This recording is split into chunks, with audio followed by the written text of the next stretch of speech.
बहुत सुंदर गीत आप लोगों ने सुना।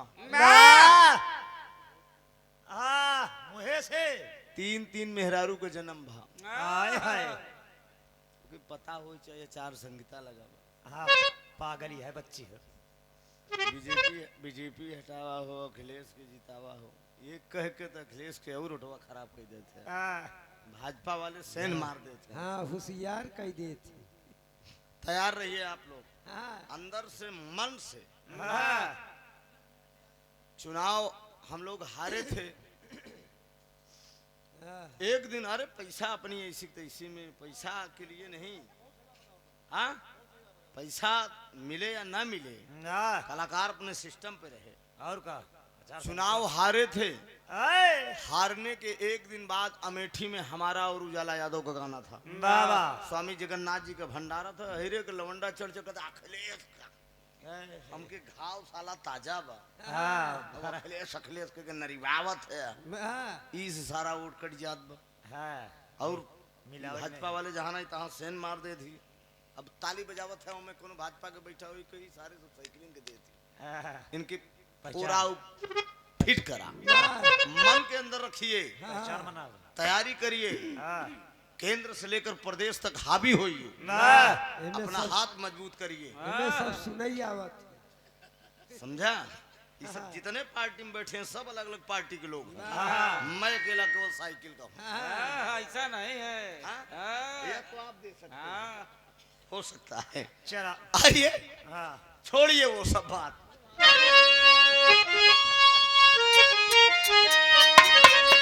वाह वाह क्या बात है।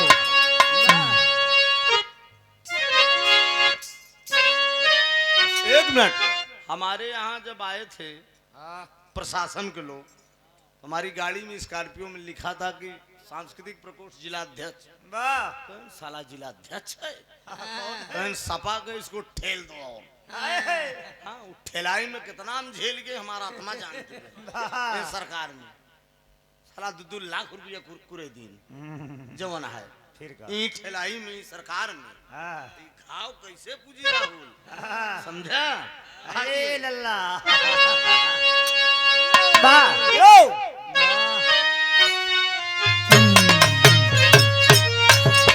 जियो जियो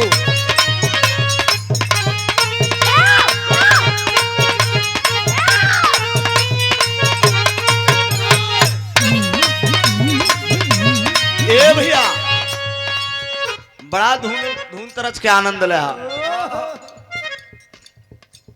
कोनो दुल्हनी का मर्द फेंकू वीर मिल गया। फेंको फेंकू हो, बाजे बाजे ऐसा मर्द होती। धीरज मुन्ना उपारी कुछ नहीं ऊपर पहुंचते फेंक दे।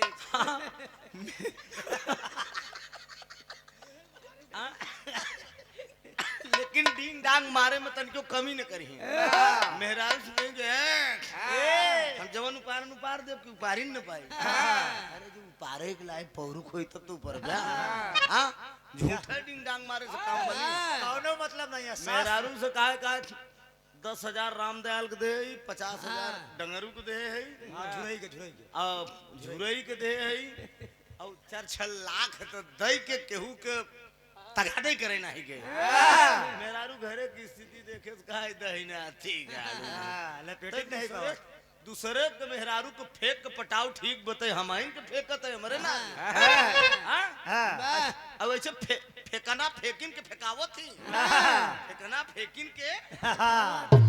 मेहरुआ का सुना, गर्मी के महीना भाई दुर्दशा देखत है हम। कहत का बाटे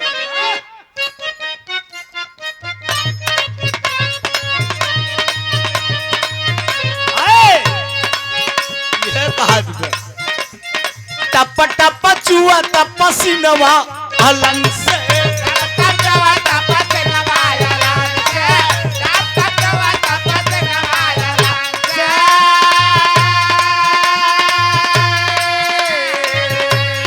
टप टप चुआ टप सिनवा अलंग से, मन करे भाग जाए के पलंग।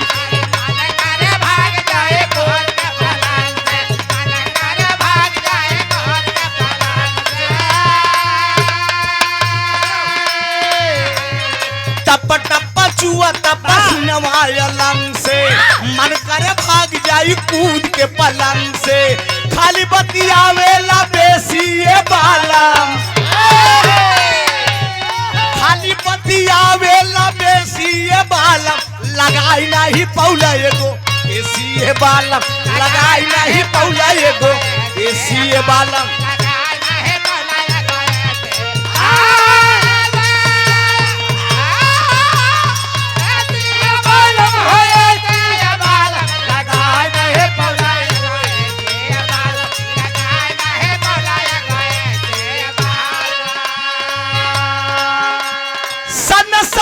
पछुआ के हवा पछुआ के हवा सन सन मार चले पछुआ के हवा सन सन बहतर पछुआ के हवा चढ़ली जवानिया में बोलेला धावा चढ़ले जवानिया में बोलेला धावा चढ़ले जवानिया में बोलेला धावा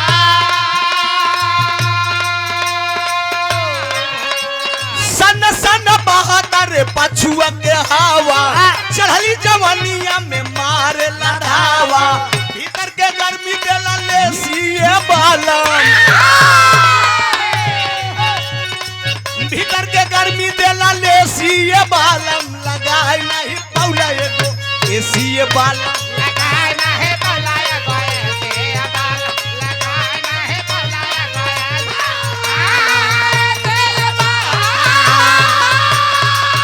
से बाल हो जाए बाल लगाए ना है बोलाया से बाल लगाए ना है बोलाया गोए से बाल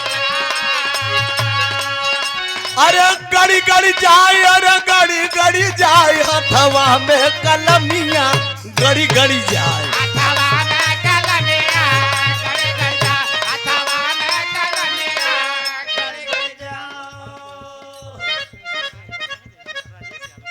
राजेश यादव ये किसका है राजेश यादव जी विमलेश के दूसरे नंबर भाई हैं और नीलेश दुल्हा हैं ना 100 और 500 तेहर 100 यह बेईमानी दुआरे पे हुई कौनो बात नहीं बा याद रखेंगे इसको हम जीडी पे चढ़ा के रखेंगे 101 रुपए का पुरस्कार यही रहे यही रहे देख ले हीरे के बुलाई के दशा करत इस सरकार नहीं बन पाओ यही कारण आते 101 रुपया का पुरस्कार बहुत बहुत बंधन अभिनंदन लगे रहो बेटा लगे रहो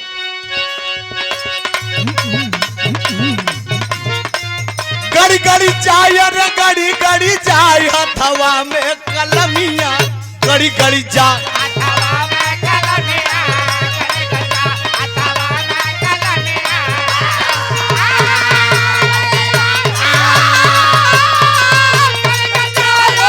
गड़ गड़ जा अथवा में कलमिया गड़ गड़ जा अथवा में कलमिया गड़ गड़ जा अरे दर्दा कमर डग डरिया में गई अरे दरबार के मारे डगा डरिया में गए आहा दरबार के मारे डगा डरिया में डग डरिया में गईलू डग डरिया में गईलू गए डरिया में गए डगा डरिया में गए लो दरबार के मारे डगा डरिया में गए डॉक्टर से नजरिया लड़ी लड़ी जाए डॉक्टर से नजरिया लड़ी लड़ी जाए हथवा में कलमिया गड़ी गड़ी जाए अथवा में कलमिया गड़ गड़ जा अथवा में कलमिया गड़ गड़ जा गड़ गड़ जा गड़ गड़ जा अथवा में कलमिया गड़ गड़ जा अथवा में कलमिया गड़ गड़ जा अरे दर्दा का मारा लगे रहो हाँ दर्दा का मारा सड़क यही पे गई अरे दरदा के मारा सड़किया पे गए दरदा के मारा सड़किया पे गए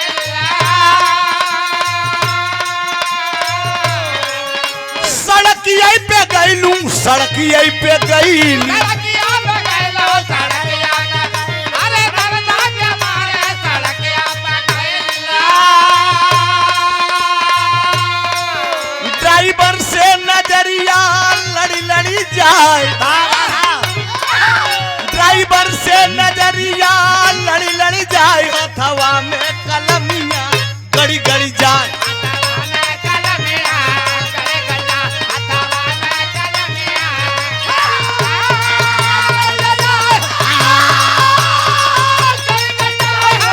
गड़े गड़ा हथवा में कलमिया गड़े गड़ा हथवा में कलमिया गड़े गड़ा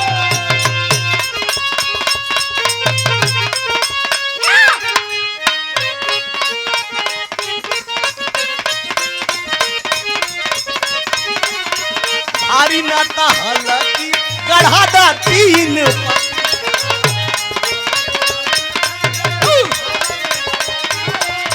दोसर मेहरारो आए ओ लागे गाने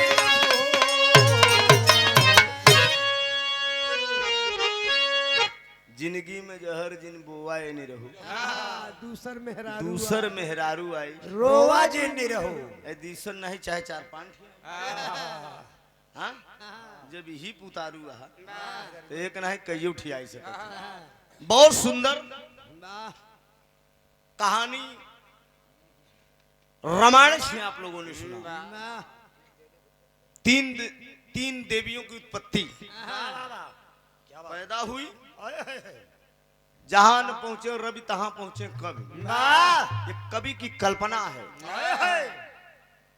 कवि गागर में सागर भरता है बतावा पुराण में यही हो बात बकी ई हाथे के रगड़े से मैल से लड़किया की उत्पत्ति हुई मेहरारू मेहरारू से लड़किया की उत्पत्ति हुई भोलेनाथ का नयन से लड़की पैदा होगी लेकिन विज्ञान नहीं मानता है हाँ बताया गया जो पढ़ी लिखी समाज में वो लोग ये भी नहीं मानते मंदिर में आप जाएंगे तो पुजारी बनेंगे हमारे आपके बच्चे अगर पढ़ेंगे लिखें तो आईएएस बनेंगे अधिकारी बनेंगे कलेक्टर बनेंगे शिक्षा बहुत जरूरी है बाबा भीमराव अंबेडकर जी हम लोगों को जीने को खाने का रहने का पढ़ने का बोलने चालने का उनकी क्या जरूरत थी देश के लिए इतनी बड़ी लड़ाई लड़ने लेकिन अधिकार के लिए हमारे आप के लिए उन्होंने लड़ा वोट देने का अपना हक मांगने का ये अधिकार बाबा साहब ने दिया और इसका फायदा हम लोग लें आज आप लोग वोट दे रहे हैं ये बाबा भीमराव अंबेडकर साहब की देन है ना ही जबरदस्ती पकड़ कर डलवाए लेते हैं मरते दुई के हुनी जहां चाहते नहीं मार देते हैं लेकिन अधिकार ये बाबा साहब ने दिया और आज उस काबिल हम लोग हुए महफिल तो बड़ी खूबसूरत है मन कैसन बा बिरहा बढ़िया सुनाई सुने के बिरहा विचार बा कि छिनरिन गुजरी गाई हाँ बिरहा सुनाई ना बढ़िया एक बिरहा सुनाई ना तो हमार विचार बा एक ऐसा बिरहा आप लोगों को सुना दें रामायण से अभी तक बिरहा दोनों तरफ से हुआ रामायण तो सीरियल में भी आप लोग देख लेते हैं हाँ घर घर में टीवी है टेलीविजन है लगा के आप लोग धारावाहिक देख लेते हैं एक ऐसा भी रहा मैं सुनाऊंगा हेलो हेलो भैया माता दीन निवासी फाफा माऊ नरेश पड़ोसी हैं आप गद्दोपुर आप ही अभी कब आए थे तो गद्दोपुर में तुम्हारी सिस्टर हैं डॉक्टर मुन्नीलाल जी हाँ तो अभी अब जो खबर आया तो मैं समझ गया आपका एक ऐसा भी रहा रामायण महाभारत तो बहुत सुना टीवी हाँ टीवी सीरियल पे भी आप लोगों ने देख लिया एक लाइन में चेंज कर रहा हूँ और गा के जा रहा हूँ भी रहा चाहे जितने इतने ही लोग देखिए कलाकार चला जाएगा तब आप लोग चर्चा करबे यार त्रिभुवनी गायन सुनाई गायन वाह हाँ और 3 ठे मेहरारू पैदा हो गई अब पैदा के लिए चला उन्होंने धान कटवा हाँ लेकिन एक बिरहा ये टीवी सीरियल पे मेरा दावा है कि देखे नहीं होंगे ऐतिहासिक बिरहा होगा मित्रों गौर से अगर इस बिरहा में 3 रस भाव बा सिंगार रस का भाव मिली थोड़ा प्रेम मोहब्बत का भाव मिली नौजवान जो बैठा है तो हम लोग आनंद ले ले और लास्ट होते होते ये मेरा बिरहा बैराग की तरफ चला जाएगा पूर्व जन्म की कहानी मिलेगी पत्थर दिल होगा वही नहीं रोएगा और नहीं तो एकदम कलेजा पसीज जाएगा ये ऐसी कहानी है लेकिन बीच में उठा बैठी नहीं आपस में बात होनी चाहिए 1.5 घंटा मैं गाऊंगा घड़ी देख लीजिएगा 1.5 घंटा के पहले मेरा विराह नहीं खत्म होगा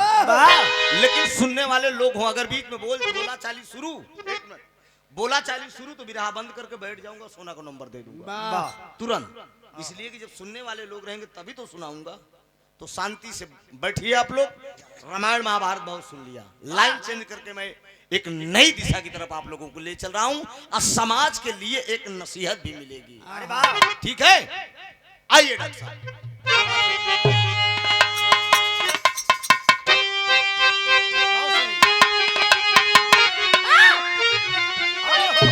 हेलो भैया हेलो 1 मिनट मोबाइल बंद करिए बात मत करो पैसा यहाँ लेकर आओ या ना लेके आओ लेकिन बिरहा मेरा सुनो बिरहा सुनने का अगर मन हो तो नहीं अगर मोबाइल में कुचुर कुचुर कर रखो तो भाई फिर क्षमा चाहिए था इसको सुनो यार मुझे बुलाए क्यों हो इसको सुनो मन में आए तो पैसा लेकर आ जाना नहीं मत आना कोई जरूरत नहीं है सुनो लेकिन आओ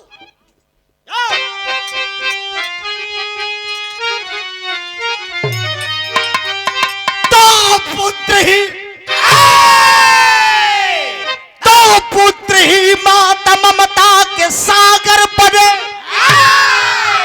अरे माँ के आंचल में बेटे का संसार है माता के दूध की कीमत अनमोल है अरे कर सके क्या अदा कोई बेकार पुत्र का भी है कर्तव्य माँ के लिए अरे नेक ईमान से माँ की सेवा करे अरे नाम उसका अमर जग में हो जाता है फर्ज ईमान के खातिर जो नर मरे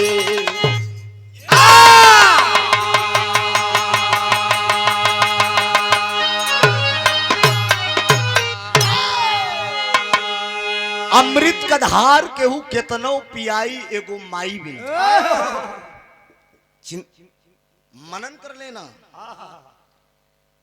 बिरहा कोई मनोरंजन का साधन नहीं है मित्रों कि छिनरी भुजरी सुन ला लाली लिपस्टिक देख ला वो चला जा बिरहा एक ऐसी विधा है जिसकी पहचान समाज में कुछ आप सीख कर जाएंगे एक तरफ औरत को खड़ी कर दीजिए एक तरफ माँ को खड़ी कर दीजिए माँ की ममता के आगे औरत की ममता फीकी पड़ जाएगी अरे बाबा तो क्या बात है चिंतन किया है माँ कभी आप लोगों ने सोचा है कि इतना बड़ा माँ कैसे मुझे पाल पोस के कर दिया कैसे कर दिया संकट की घड़ी आ जाएगी मेरा दावा है कि मैं आपके माँ बाप आपको कतई नहीं छोड़ेंगे आपका बेटा आपको छोड़ देगा आपकी पत्नी आपको छोड़ देगी लेकिन मेरा दावा है कि आपके माँ बाप कितने बड़े भी बुढ़े हो जाएंगे लेकिन ये मैं चिंतन किया हूँ आज 15 दिन से मैं झेल रहा हूँ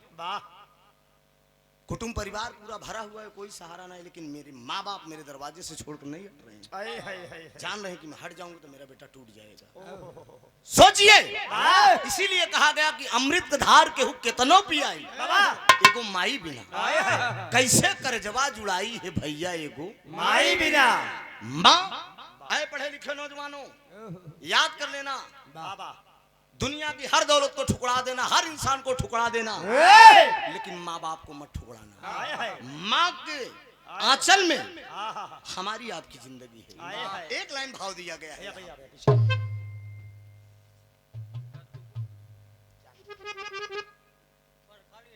गद्दूपुर की से बड़ा प्यारा रिश्ता है। हमारी सिस्टर हैं डॉक्टर मुन्नीलाल जी, हमारे भानोई हैं, आप उनके मित्र हैं। गद्दूपुर का जब मैंने नाम सुना तभी मैं चौंक गया कि बहुत बहुत वंदन है, अभिनंदन है, 100 रुपए का आशीर्वाद। लाइन दी गई है डॉक्टर साहब। अरे बाबा बहादुर ई कवाली आए। मास्टर साहब, हाँ। ये विधा हमारे मास्टर साहब को बड़ा फेवरेट बा। इसका दूसरा पार्ट मास्टर साहब कह रहे हैं कब तैयार होगा, मेरे मंच पे आपको गाना है। ई कवाली के शकील भैया आए हाय हाय हाय। परसों गुरु गावत रहे। अरे वाह। पंडित परशुराम की जिन्हें उपाधि दी गई बलिया के, वाह। वो गाते थे। एक बार मेरा कार्यक्रम बनारस में हुआ था उनसे, टेक्साल सिनेमा पे ये लाइन गाए थे वो। आए हाय। अडिग लाइन है, कैसी लाइन है? आए।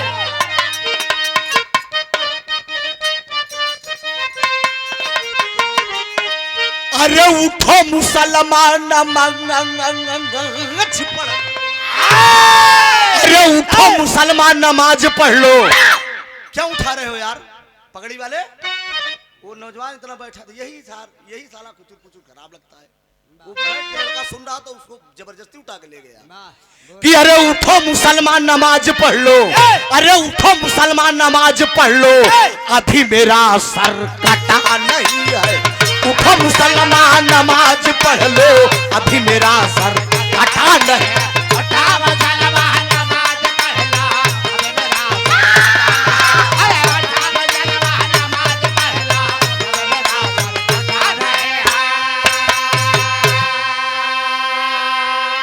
उठो मुसलमान नमाज पढ़ लो, अरे अभी मेरा सर कटा नहीं है।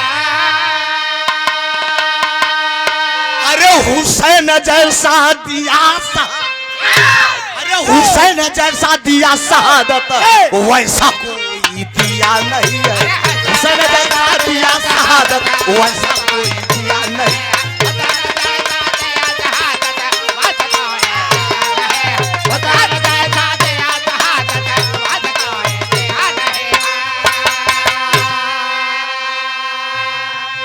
India is the golden word कहा गया है। ये सोने की चिड़िया है, इसको खोखला कर दिए गद्दार लोग। आए। क्यों? वाह। सोने की चिड़िया ये थी, लेकिन आज खोखला कर दिए।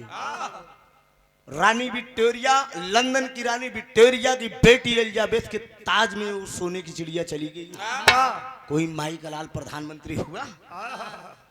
इंदिरा गांधी एक पेशी लड़ी थी, तब से कोई प्रधानमंत्री माई का लाल विचार किया। बोलने को तो सभी झूठा बक बक बक बक करते हैं। मैं किसी पार्टी का नाम नहीं लूंगा, वाह। वही आ जाए तो मेरा देश फिर से सोने की चिड़िया हो। अरे सोने का यह देश हमारा, सोने का यह देश हमारा, ऐसा कोई देश नहीं है। सोने का यह देश हमारा।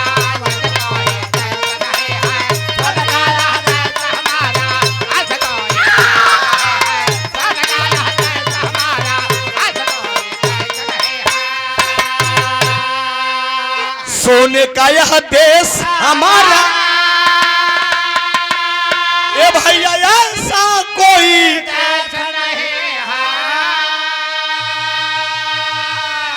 अरे रामायण और गीता सरीखा, अरे रामायण और गीता सरीखा, इससे बड़ा उपदेश नहीं है।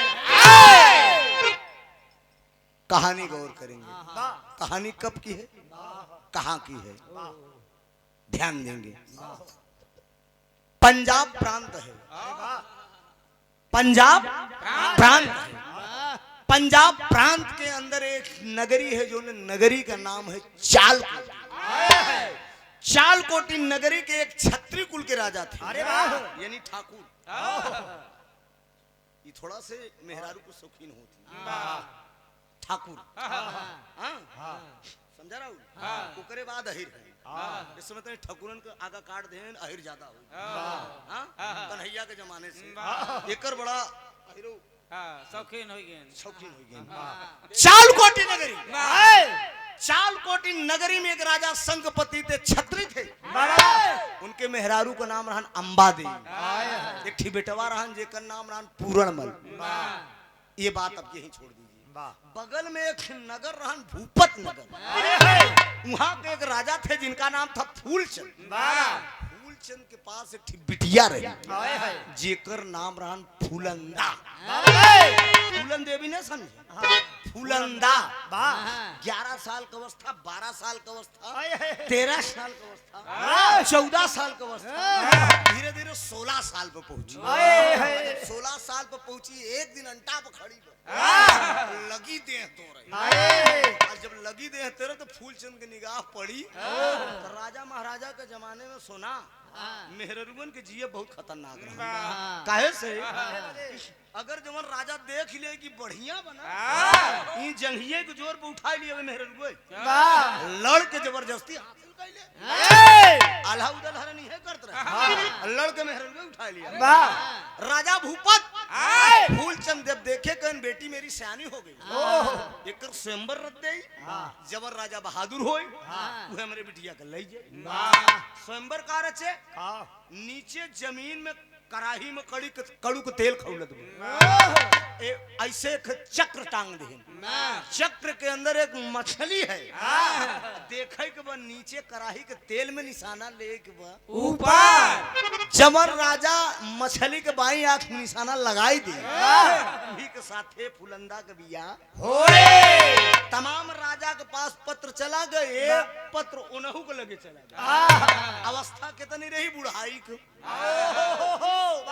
चौथे पन दांत एकदम डग डग डग सार हिलत लेकिन आय हाय पत्र का धनुष बाण उठाए चल दे तब रानी अंबा देवी जो उनकर पहली रानी रही कहन कहाँ जाते कहन बोला जिन दूसर मेहरारू लिया जाता भैया एक बात बताइए एक मर्द मर्द को देख के खुश हो सकता लेकिन एक मेहरारू को देख के खुश नहीं हो। रानी अंबा देवी समझावत है तो टेरी का भाव बा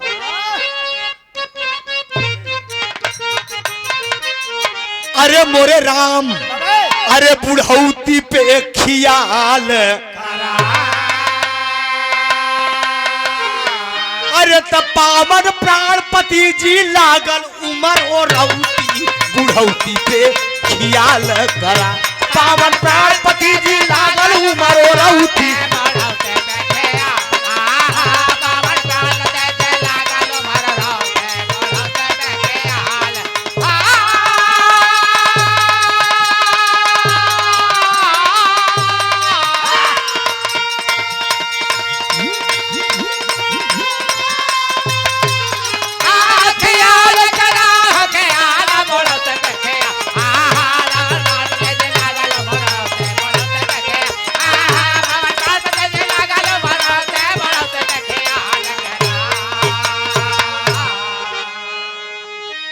चौथे पन में शादी कर ब्या ताना मारेगा संसार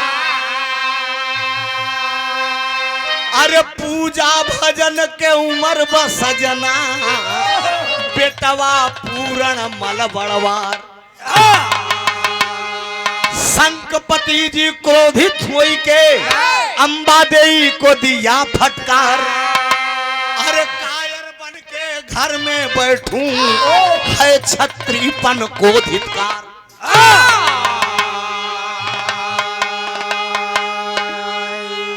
अंबा देवी कहन तू दूसर मेहरारू करे जाते बेटवा सयान हो गया अरे पतोह लियावे के समय पे तो तू दूसर लियावे जाते हैं तुम पागल हो तुमको नहीं मालूम है अरे राजा महाराजा तमाम आए रही तो हमहू जाए तनिक जमाइन ले का हो जाए हाँ तुम नहीं समझ तुम्हारी बेइज्जती होगी लाख मनाया रानी पर सिर संकपति न माने ए भाई जाके ब्याहे फूलन देई को ए अपनी ही जिद ठाने हो अरे राम बुढ़ौती पे खियाल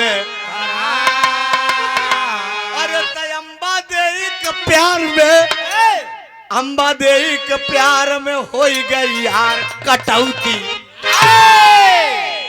हो गई मामी अब यहीं से मेवाड़ पड़ गए पहुंच गए धनुष बाण ले तमाम मुस्टंड लौंडे एक से बढ़ के एक इकट्ठा अब गुलब्बा में हाथ डाल के मरकहवा काजर लगाई के फुलंदार रेशम जैसे बाल सुराही जैसे गर्दन पतली कमर एकदम खड़ी बके हे भगवान ये हमार जमाने कोनो बढ़िया कहाँ थे जाए बुढ़वा जान के नहीं के नंबर लगाई दे दादा तनी जमा ले ए भाई जमन ताकत बुढ़वन में बहु आजकल के लवंडन में नाई इनका तई जगह बस हो लागे यार सुना जमा यार सुना जमन ताकत बुढ़वन में बा आजकल के लवंडन में नाई बे देखना बुढ़वा जान के लगाई दे नंबर जा दादा तनी अजमाई ले जान ताई बुढ़वा का उपारी पे निशाना लगाई न पाई हम सब लगाऊ पर जाए एकदम फूल गेना मेहरारू लेप चल दे लेकिन बारे संगपति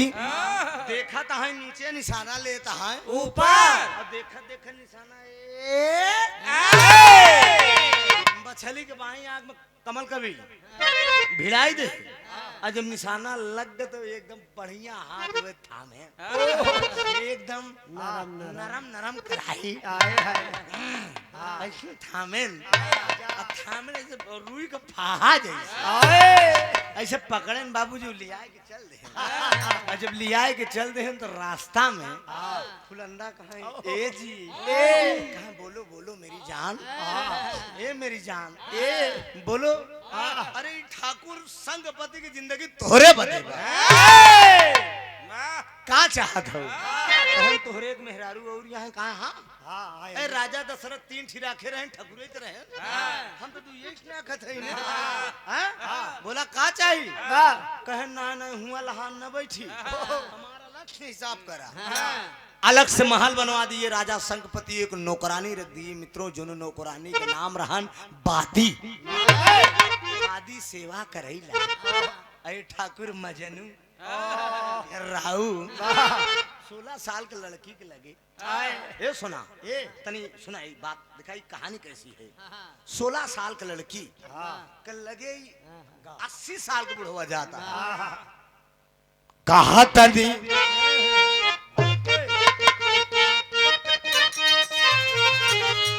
इधर उस्ताद के गावत रहन कहा तनी भारत के जननवा हो सजनवा हमार बड़ा लहरी लेकिन ठाकुर संगपति और रानी फुलंदा जवानी कैसे बीते दिव्या बीते सुख से दीनवा और हो बीते सुख से दीनवा और हो लगनिया छोटी रानी से लगल बा बीते सुख से दीनवा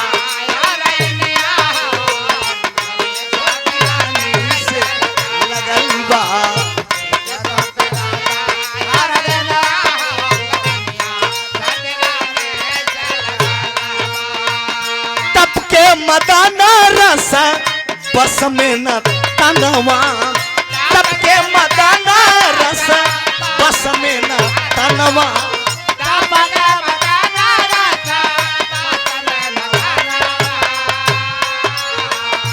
अल्हड़ा जवानी रानी अल्हड़ा जवानी रानी आगे रखी दानावा अल्हड़ा जवानी रानी आगे रखी दानावा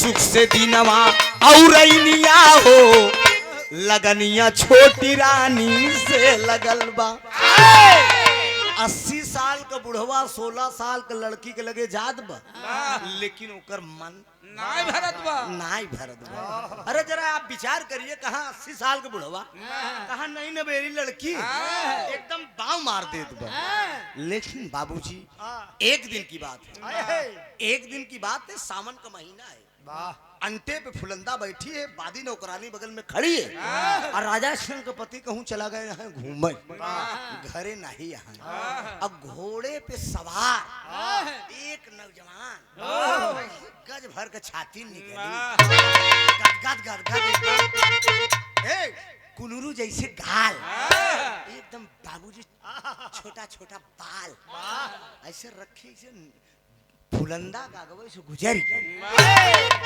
याद रखना मेरे मित्रों, ऐ नौजवानों, याद रखना, भले बादले कोई दरिया का पानी, भले बादले कोई दरिया का पानी, मगर ये जवानी बाधी न जाए।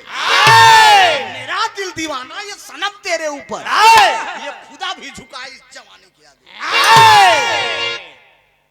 सब फेल हुई, दुनिया एक तरफ, लैला मजनू एक तरफ, समझा? सही कहा थे गलत? ई जवानी बनत नहीं, ई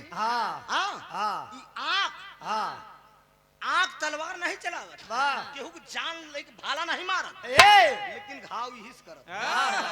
यही से मास्टर साहब, आप भी शिक्षा देते हैं बच्चों को, सोचिए, लेकिन यही से अच्छे अच्छे घायल लोग मर जाते हैं। सोचिए, 80 साल का बुढ़ा, 16 साल की लड़की, नौजवान गुजर गया, शादी नौकरानी के बुलाए कहा ई के कहा रानी, ई जमन राजा साहब के कई मेहरारू है।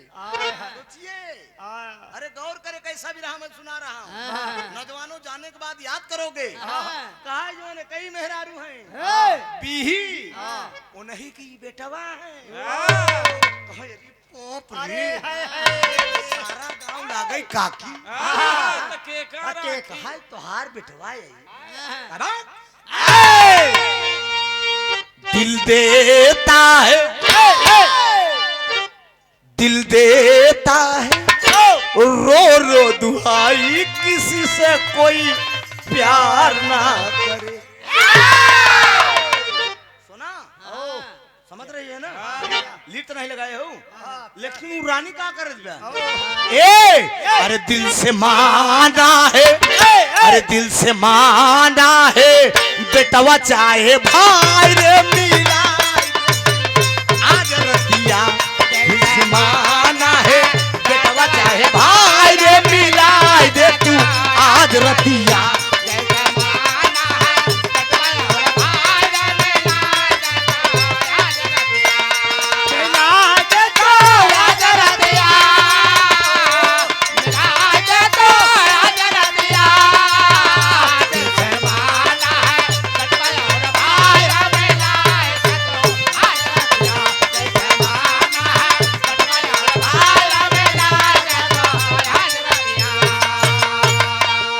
चंचल जवानी बा जवानी माता माती, चंचल जवानी बा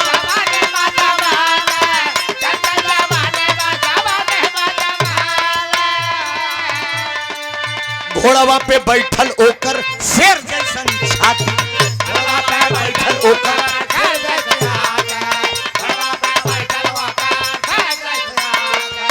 ओ छाती भभा केला, छाती भभा केला, लेती तू बोलाई रे मिलाई दे तू आज रतिया।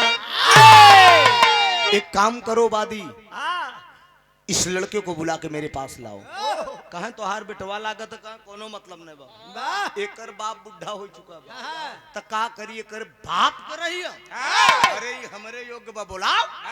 वो लड़का गया कहा, एक पेड़ के नीचे घोड़ा बांध दिया, पेड़ के नीचे घोड़ा बांध को उसका एक दोस्त था जात का माली, जिसे आराम से काम करो ना, जात का माली, ले जाओ निकल जाओ ना हो, जात का माली जिसका नाम महताब था, उसी के साथ बैठकर वो चौरस खेलने लगा। जब वो चौरस खेल रहा है, इसी बीच में बादी नौकरानी से वो फुलंदा कह रही है, कोनो न कोनो प्रकार से बहकाए के हमारे पास लैया। ये भाई पुरुष के भाग मेहरारू के चरित्र ये तनी न खर्ची होती धारा गाड़ी सुना, मेहरारू तू हूँ ये तनी न खर्ची होती छिन्ने में जो जमन मुंह बनाई, जान लो दुनिया का सारी विपत फाट पड़ी, जान लो जमन कला बनाए फुलंदा बहकाई के कोनो प्रकार से लैया। कहा का बहकाई का बताई, बताए जो कि तबीयत बहुत तेज खराब, बादी गई और तबीयत बताओ यह लगी सजाए, लगी 56 मेल के क्रीम चपोड़ है, चपोड़ चपाड़ के एकदम बैठी बा। पहुंची है बादी, कहती है राजकुमार की जय हो। बादी कैसे क्या बात है? कहा राजकुमार जी आपके पिताजी आप घर पे नहीं हैं। वो आपकी जो मौसी है यानी आपकी दूसरी मम्मी जिसने स्वयंवर से जीत के लाए हैं, उनकी तबीयत खराब है। चलिए आपको याद कर रही हैं। आदर्शी बालक था, प्रभु राम जैसा था। सोच बैठा कि वो भी तो मेरी माँ है। माँ और पुत्र का संबंध देखिए, सोचिए वो सच्चाई पे है लेकिन वो हराम खोरी भभा दिए। समझा? नियत गंदी है, नियत गंदी है उसकी। सोचा सोना क्योंकि घरे जाए लाए नहीं बा, बहुत सोच विचार के क्यों बोलाई तो जाम नहीं ना जाम। बहुत सही बात। क्या बात है बाली? तबीयत खराब है, आपको याद कर रही है। घोड़ा खोलता है, अरे वाह, घोड़े पे सवार होता है। घोड़े पे सवार हुआ तो जो जात का माली था उसका दोस्त कलाई पे हाथ रख दिया। हाथ पे हाथ रखा और कहा भाई जा रहे हो, मौसी से मिलने जा रहे हो ना? कहा एक बात मेरी याद कर लेना। कहा बोलो क्या बात? तर्ज है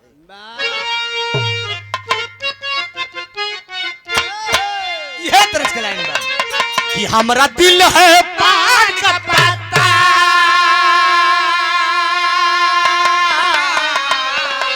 कि हमारा दिल है पान का पत्ता, अरे गोरिया इस पे लगा दे चूना कत्ता। हमारा दिल है पान का पत्ता, गोरी इस पे लगा दे चूना कत्ता। जर्दा खाई बिऊ कि खाई बिऊ मीठा पान गोरिया। ये भैया तर्ज का ढेर मर्द बा लेकिन गाना पे ध्यान दे, इसलिए कि एक मिनट गाना बड़ा हो जाएगा और इसी भी रहा के बाद सोना गाएंगी, बस उसके बाद निकल लेंगे हम। यही गाना मेरी तरफ से आखिर है। ओ बाबूजी वो कह क्या रही है, वो महताब क्या कह रहा है कि मेरी बात मान लो भैया,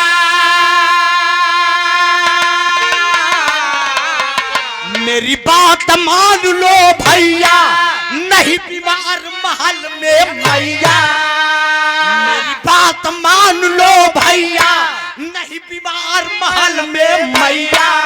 अरे नाही बिचवई में होई मजेदार नहीं।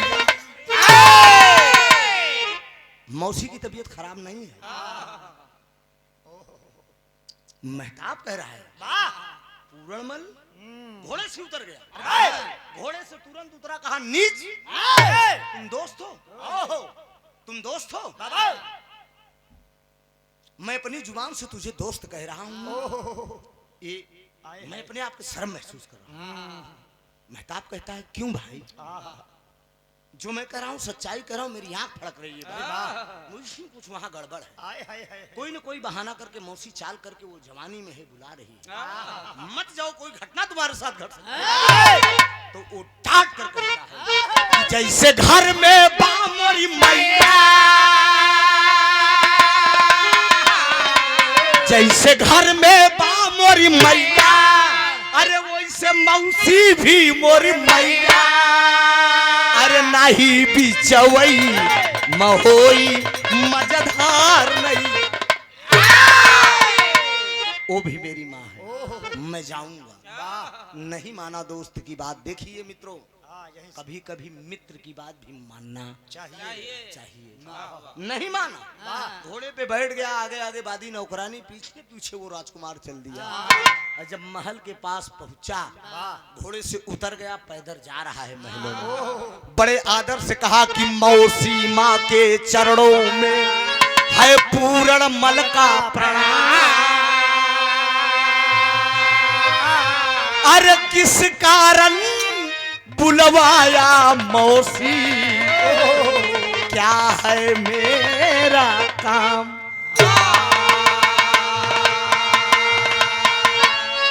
अरे बादी ने जाकर बतलाया मौसी है बीमार। अरे यहाँ और कुछ नजर आ रहा, खैर करे करतार।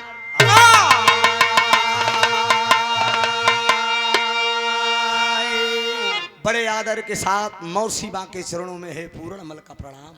शरण स्पर्श किया, कहा मौसी। बादी तो जाए के बताया कि मौसी की बड़ी तेज तबीयत खराब बा, लेकिन तू ठीक नजर आवत हो। इशारा कर का बैठा बगल में, पहले हिन्ने बैठा, हम एकदम ठीक है। कहा ए पुराण लाई गट्टी दे दे, जब खाए लग तक कहा ए पुराण तो हर नाम लई, तो हर नाम लैके नाम लैके नाम लैके, अरे तो हर नाम लैके छोड़ा है जमाना, छोड़ा है जमाना, तो हर नाम लैके छोड़ा है जमाना, तो हर नाम लैके छोड़ा है जमाना। सहा नहीं जाए मोसे, सहा नहीं जाए मोसे सखियन का ताना, तो हर नाम लैके छोड़ा है जमाना, तो हर नाम लैके छोड़ा है जमाना, तो हर नाम लैके छोड़ा है जमाना।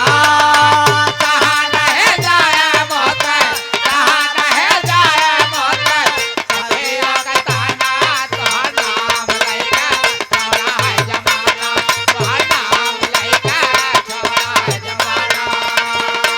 ए पुराण अरे अखिया शराबी मेरी गलवा गुलाबी मेरी पतली कमर लचके, अखिया शराबी मेरी गलवा गुलाबी मेरी पतली कमर लचके, अखिया शराबी मेरी गलवा गुलाबी मेरी पतली कमर लचके,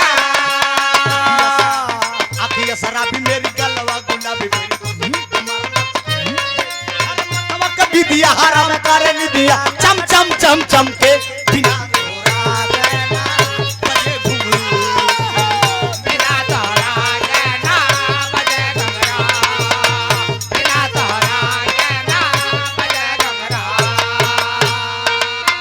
दीवाना तेरे पहलू में,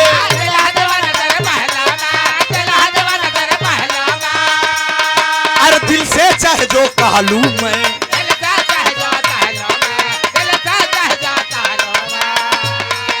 अखियां मिला ले मुझे घर वाला और सज धज लूं, अखियां मिला ले मुझे घर वाला और सज धज लूं, अखियां मिला ले मुझे घर वाला और सज धज लूं, अखियां मिला ले मुझे घर वाला गाने जरा और मतवा के दिया हराम कर दिया, चम चम चम चम के बिना तोरा बजे घुंघरू, बिना तोरा के ना बजे घुंघरू, बिना तोरा के ना बजे घुंघरू। उठाए के पलंगिए पे पटक दे, अब पूरण के पटक के गलवा सिंगलवा दरद दे कभी एकदम ऐसे खिसियान, खिसियान सुना खिसियान शेरनी के नहीं से दरद, जब दरद दे तो पूरब कहा ये बाप रे आए हाय रे के खड़ा कहा लोक की लाज प्रलोक की लाज, अरे त्रिलोक की लाज से ना ही डरे तू, अरे मैं निज धर्म न छीड़ करऊं, चाहे कोटि सहस्र प्रचनन करे तू।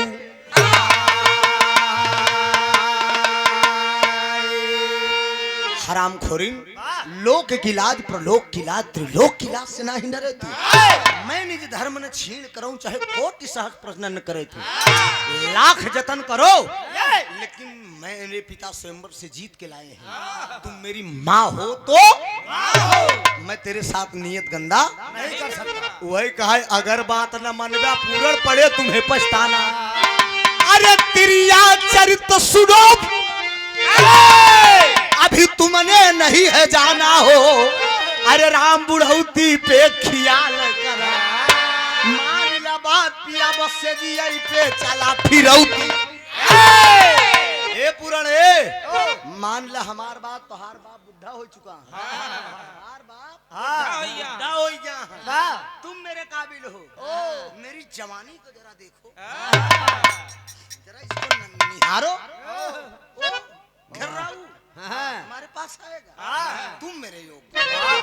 कहा बात कहा पूरा अरे ठुकरा के मेरे प्यार को अरे क्या करते थे साजना मुझसे दूर रह के अरे हम तो जुदाई में अकेले छुप छुप के रोया करते थे लेकिन कहा कि अरे पूरा ठुकरा के मेरे प्यार को अरे ठुकरा के मेरे प्यार को तुमने बुरा किया ठुकरा के मेरे प्यार को तुमने बुरा किया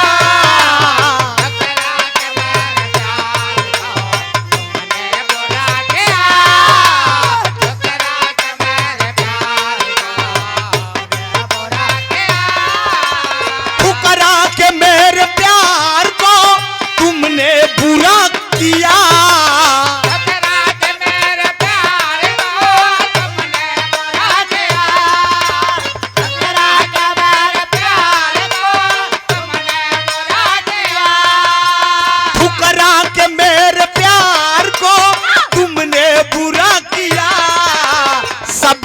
नजर में तुमने सबकी नजर में तुमने मुझको गिरा दिया सबकी नजर में तुमने मुझको गिरा दिया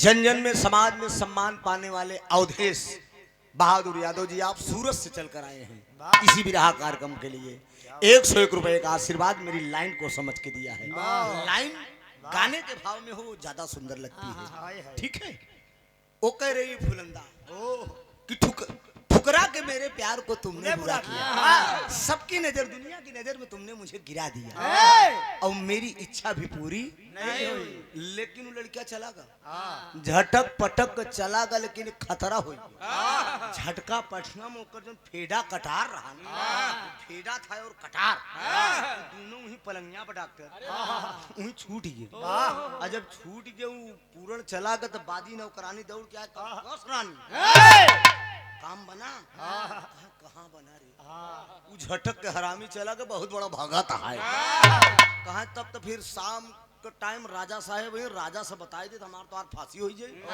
कहा जब तो हमारे रहते फांसी हो हमार तो फांसी हो कि ओकर अबे तिरिया चरित्र कहाँ देखे कहा तुम चिंता मत करो फेडा कटार उसका छूटा हुआ है ना पहले रानी महारानी जब बिगड़त रही तो उनके बड़े कोप भवन रहा कोप भवन में अगर रानी प्रवेश कर जाए तो राजा साहब ने हवा खराब मामला आहाय आहाय तबे पाँव जात रहे मुड़े के नहीं गोड़वारी खड़ा हूँ राजा महाराजा खाल रही तो हमार तो हार कमन बात है यार 2 रोज 4 रोज न बोल चाल हुई तो क्या कर सही बात भाई भैया सोचा बादी शाम का वक्त हुआ रानी फुलंदा जाए को भवन में बार और बिखेर के कि लाली लिया हिया कैले टिकुली लिया हिया कैले ऐसा लागत बकोरे साथे रेप हुई एकदम बलात्कार की स्थिति सब एड़ी के रंगना होना यार और कई के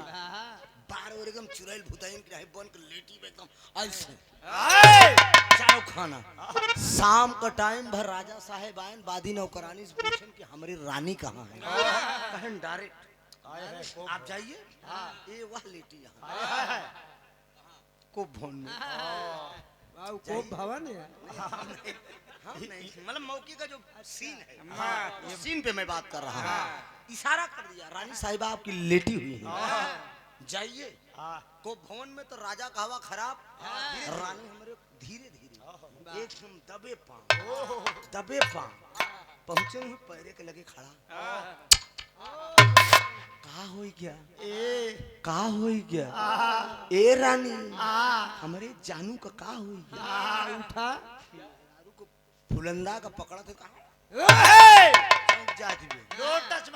नो खबरदार मेरी बदन में अगर हाथ लगाया तो कहा का बात है तो उ बतावत बे राजा साहब सुना हम बतावत है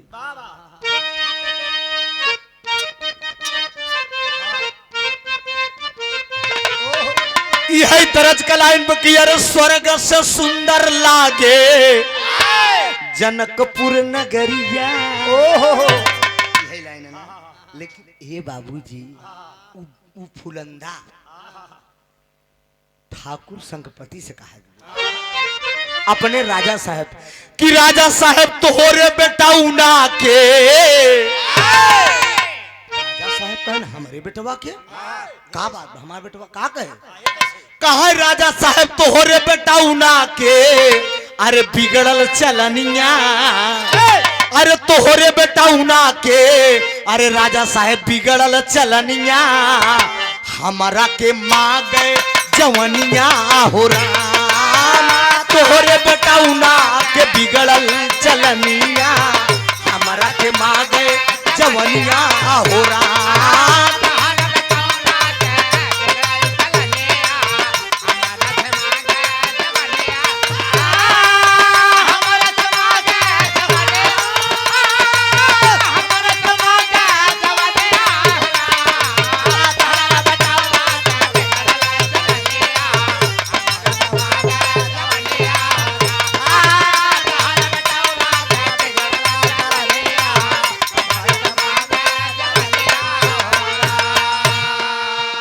कहा हमार बेटवा का करे कहा बेटवा तोहार हमरे पीछे पड़ा हो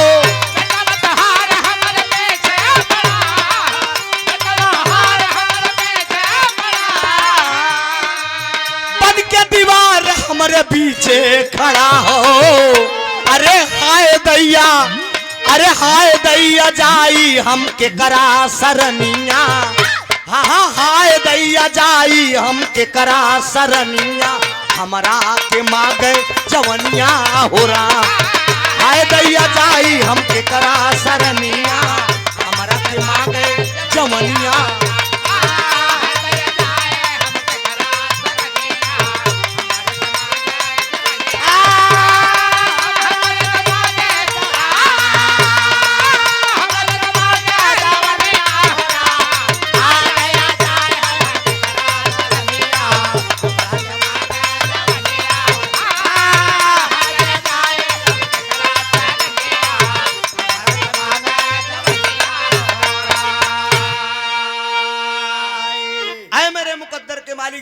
सुनने वाले श्रोता बंधु और रानी फुलंदा राजा संकपति से कोप भवन में कह रही है राजा साहब आपका बेटा मेरे पास आया था आपका बेटा मेरे पास आया था मेरी आबरू लूट लिया है राजा संकपति बोले खबरदार मेरे बेटे के ऊपर आरोप लगाया तो क्या प्रमाण है कि क्या प्रूफ है कि मेरा बेटा तेरे पास आया था कहा पूरणमल किसका नाम है राजा संकपति जब पूरणमल का नाम सुने तो कहा मेरे बेटे का नाम है मेरी बीही रानी के कोख से जन्म लिया है मेरा अपना बेटा है पूरणमल कहा आपका बेटा मेरे पास आया था वो बोला कि मेरे पिताजी बुढ़े हो चुके हैं वो तुम्हारे योग्य नहीं है मेरे साथ जबरदस्ती किया ये बताइए मैं आपकी बहू बन के रहूं कि आपकी बीवी बन के रहूं कहा मेरा बेटा आपके पास आया था कहा हाँ क्या साबुत है कि मेरा बेटा आया था ले जाती है महल में फेडा कटार दिखा देती है जब फेडा कटार देखते हैं राजा संकपति जी कभी कभी कान की सुनी बात भी गलत होती है आँख की देखी भी गड़बड़ा जाती है सोचिए कान की सुनी बात एक औरत पर विश्वास कर लिया राजा संकपति फेडा कटार देख गया राजा संकपति जब देखे तो उन्हें विश्वास हो गया कि ये मेरे बेटे का फेडा कटार है दे दिया वचन राजा संकपति बोल दिए कि रानी मैं वचन दे रहा हूं तेरे सामने मैं क्षत्रिय कुल का राजा हूं अगर मेरा बेटा तेरी आबरू लूटा है तो कल सुबह तमाम प्रजावासियों के सामने जल्लादों द्वारा बुला अपने बेटे को मैं फांसी के फंदे पे लटका दूंगा गौर करिए कितना कठोर निर्णय राजा संकपति ने ले लिया सिपाहियों से बोल दिए नगर में ढिढोरा पेट दिया जाए मैं भा मतारी की इज्जत के आरोप में कल राजकुमार पूर्णमल की फांसी हो गई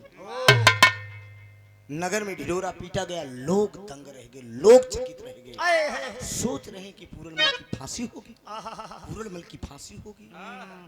बाबूजी तमाम प्रजावासी चकित है कि पूरनमल की फांसी होगी। ऐसी कौन सा गुनाह पूरनमल कर दिया जो पूरनमल की फांसी होगी, यही बात लोग सोच रहे हैं। लेकिन बाबूजी जब सुबह होता है, दरबार लगा, देखने वालों का तांता लगा हुआ है। दो सिपाही जाते हैं, एक पर राजा शंखपति बैठे हैं, एक पे रानी फुलंदा बैठी है, एक पे उसकी माँ बैठी है अम्बा देवी। दो राजा का आदेश हुआ, दो सिपाही गए, राजकुमार को घसीटते हुए ला रहे हैं। डांट कर पूर्ण कहता है कि मेरे पिता के तुम नौकर हो, एक राजकुमार के साथ ये व्यवहार कर रहे हो। डांट कर सिपाही बोले, जब तू राजकुमार था तो था, अब तू एक राजा के निगाह में एक मुलजिम है। तूने अपनी मौसी के साथ गलत किया है, अपनी ही माँ के साथ गलत किया है। घसीटते हुए लगा, कहा किस लिए ले चल रहे हो? कहा राजा तेरी फांसी कर देंगे। कहा फांसी होगी, किस लिए? कहा तूने अपनी मौसी की इज्जत लूटा है। सिपाहियों के द्वारा वो राजकुमार बड़े राज दरबार में आता है, पूछताछ शुरू होती है उससे। राजा शंखपति पूछते हैं कि पूरन तुम इतना नीच निकल जाओगे, मैंने सोचा नहीं था। तूने अपनी ही माँ, अपनी मैभा मतारी के आबरू लूट लिया। हाथ जोड़कर राजकुमार कहता है कि पिताजी मैंने कोई गुनाह नहीं किया है, मैंने कोई आरोप मेरे ऊपर नहीं है, मैं इज्जत नहीं लूटा हूँ। लेकिन राजा शंखपति कहते हैं कि फेडा कटार तेरा महल में कैसे छूटा? कहा फेडा कटार मौसी मेरे साथ जबरदस्त। भैया बात नहीं। हेलो पगड़ी वाले, रुमाल वाले, ओहो माहौल बिगड़ जाता है। तूने अपनी ही मौसी की इज्जत लूट लिया। नहीं पिताजी, मैंने इज्जत नहीं लूटा है। लोग फेडा कटार की बात आती है तो बादी नौकरानी गवाह देती है कि मैंने अपनी आंखों से देखा है। ये नौकरानी भी गलत कर गई, वो गवाह के रूप में हो गई कि मैंने राजकुमार को देखा है आपकी रानी साहिबा की आबरू को लूटते हुए। बारे नौकरानी भी गद्दार, महारानी भी गद्दार। अब पिता ये हर गद्दार ही है। फांसी के फंदे पे जब जल्लाद लोग ले जा रहे हैं, उस समय एक बात प्रजावासियों से कह रहा है। पूरनमल क्या कह रहा है?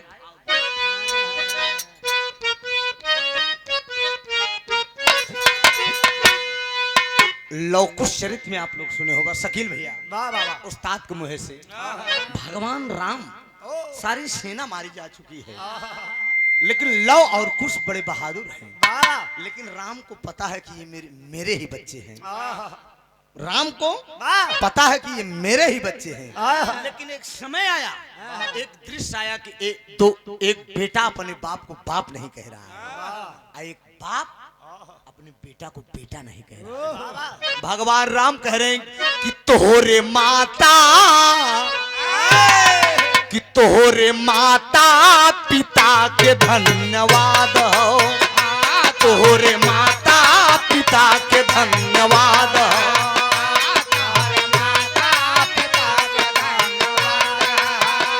तोहरे माता पिता के धन्यवाद हो, तोहरे माता पिता के धन्यवाद हो, तोहरे माता पिता के धन्यवाद हो।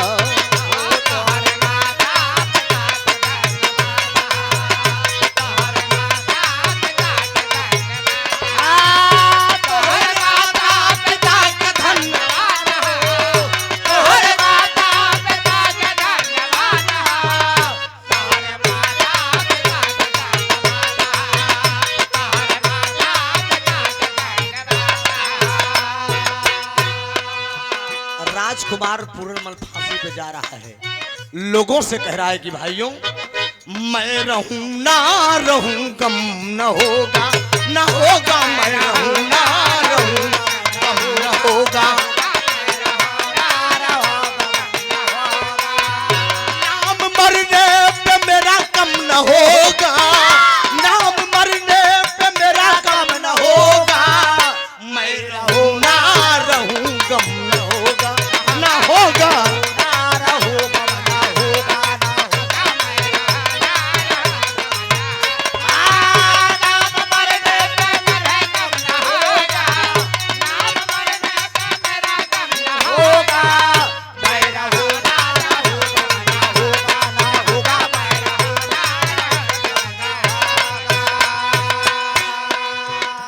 तनिको दर्द नाही, तनिको दर्द नाही आवेला रजनावा, तनिको दर्द नाही आवेला रजनावा। फांसिया पे लटक गवा पूरा नौजवानमा, फांसिया पे लटक गवा पूरा नौजवानमा।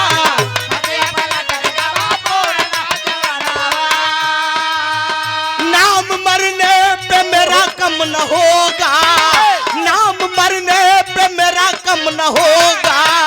मैं रहूं ना रहूं गम न होगा, न होगा होगा ना होगा ना होगा ना होगा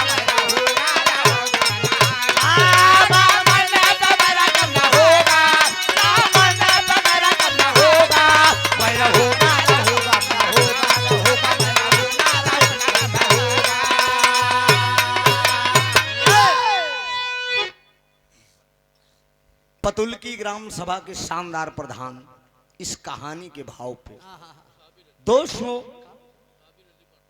साबिर अली प्रधान जी 251 रुपए का आशीर्वाद। देखिए आप सब बिरहा सुन रहे हैं, सलाम कबूल हो, दुआ दे हम बच्चे अपने फन में सदा कामयाब हों। ये हैदर उस्ताद का बिरहा है, वो जमाने के बिरहा में जब उस्ताद जिंदा रहे ने तब पैर दबावत रहे उनकर, हम तब बिरहा लिखाए रहे हमका। 251 रुपए का पुरस्कार कौनो चेला के बिरहा नहीं दे गए। कुछ कुछ ऐसा चीज मसाला हम उनसे मसक दी। बाबूजी एक दाएं घर के लिंटर पड़त रहन, एक नाऊ है ननकू नाऊ है, उस्ताद के बहुत सतावत रहन। 50 लौंडा लेके गए है, हमके मार डाउ सरू तो कहेगा जान ले। हाँ और लिंटर रात में डलवाए, सच्चाई यह मंच पर खड़ा है माता सरस्वती इस बात के साक्षी है, मैं बनावटी नहीं बोल रहा हूँ।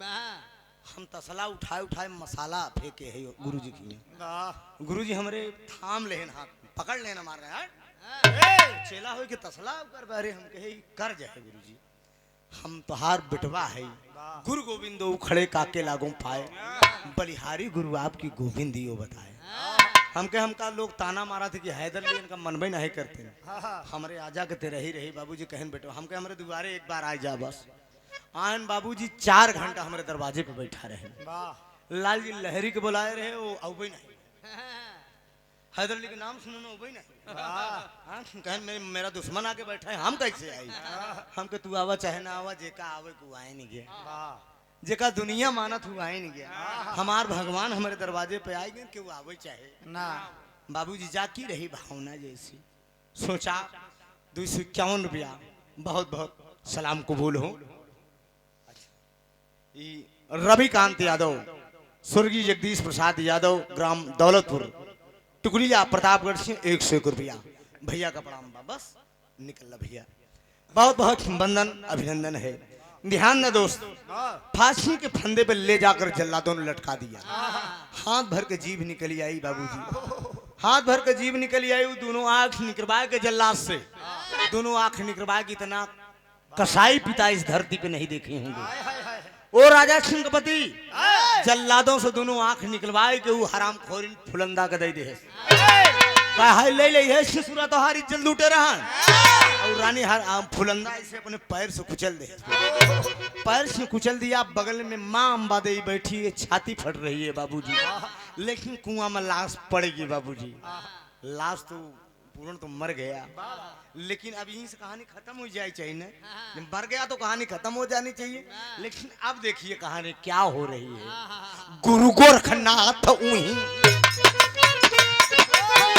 गुरु गोरखनाथ उही रहिया से आए, गुरु गोरखनाथ उही रहिया से आए। कुआना में पूरण मल की लाश जब पाए, कुआना में पूरण मल की लाश जब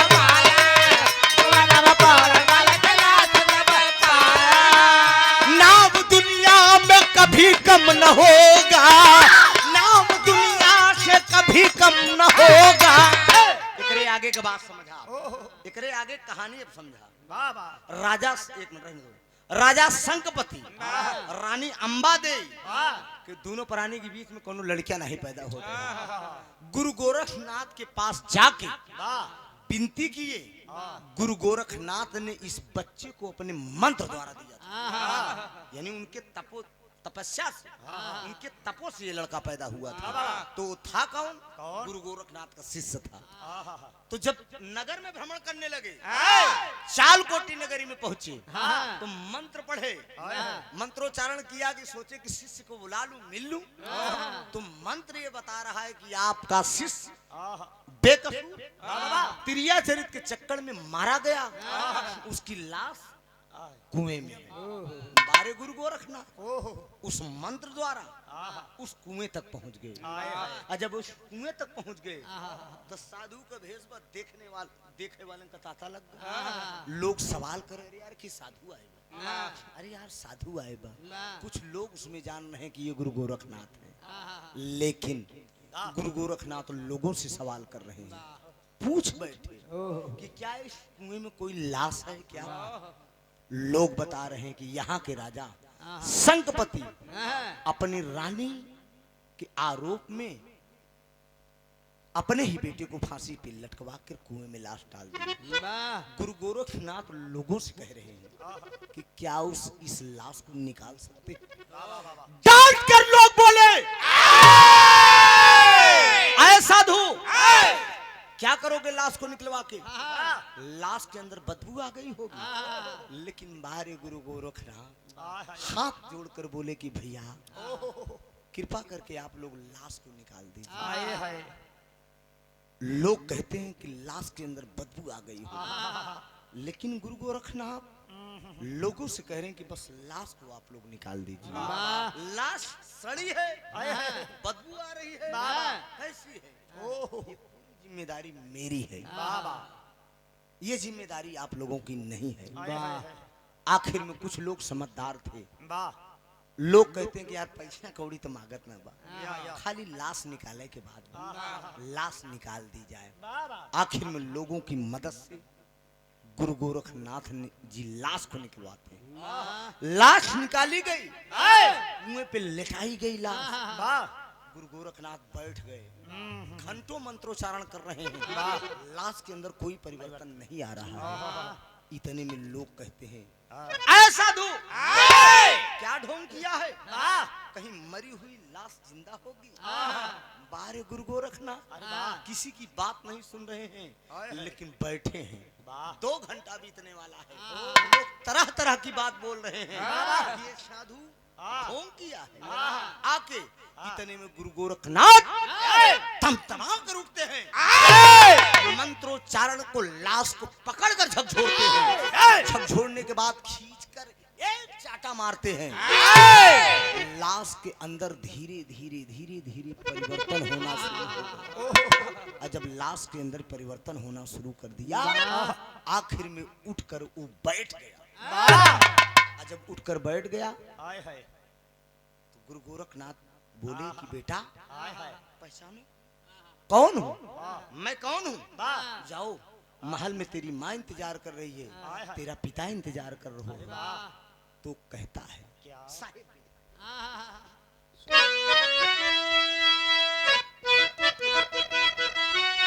यह कहत बा, अरे चरनिया पूजाए जा, अरे चरनिया पूजाए जा, अरे गुरु जी हमसे चरनिया पूजाए जा, गुरु जी हमार हमसे चरनिया पूजाए जा।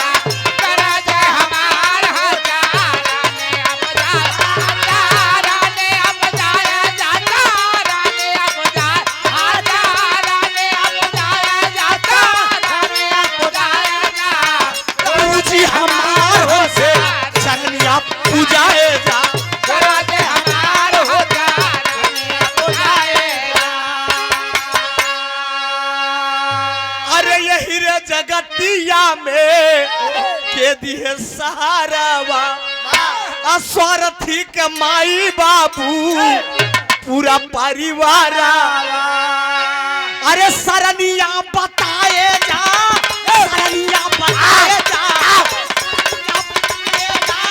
सरनिया बताए जा, हमार हमसे सरनिया पूजाए जा। हमार होता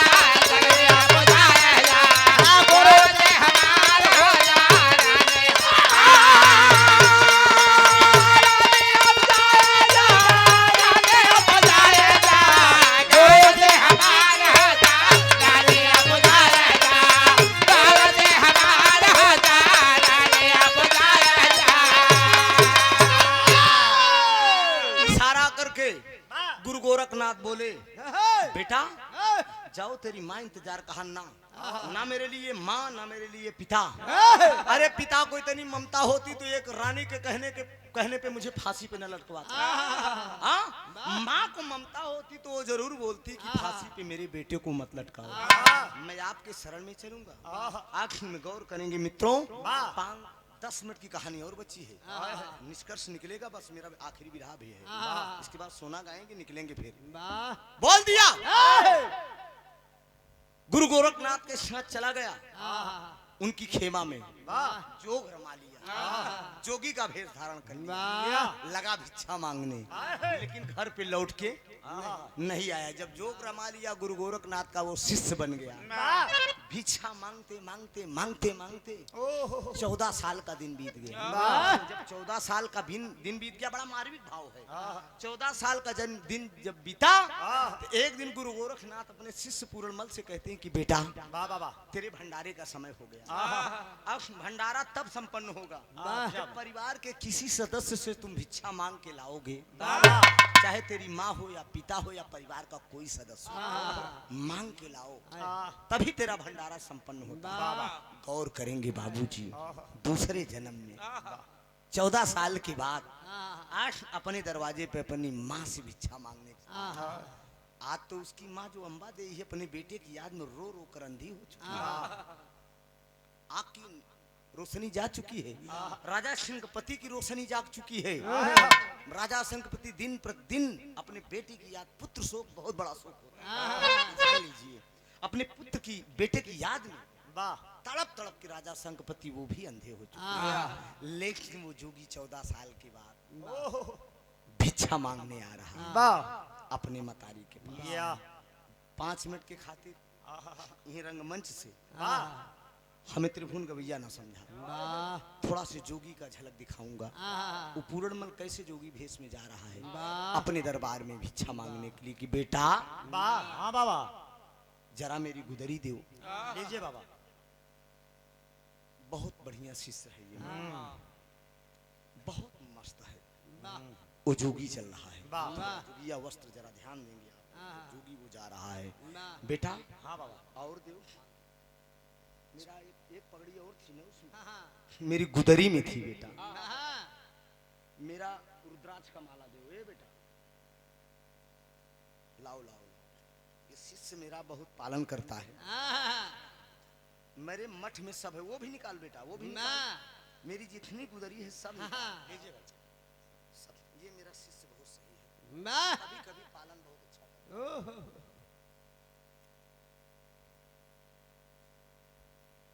लाओ बेटा।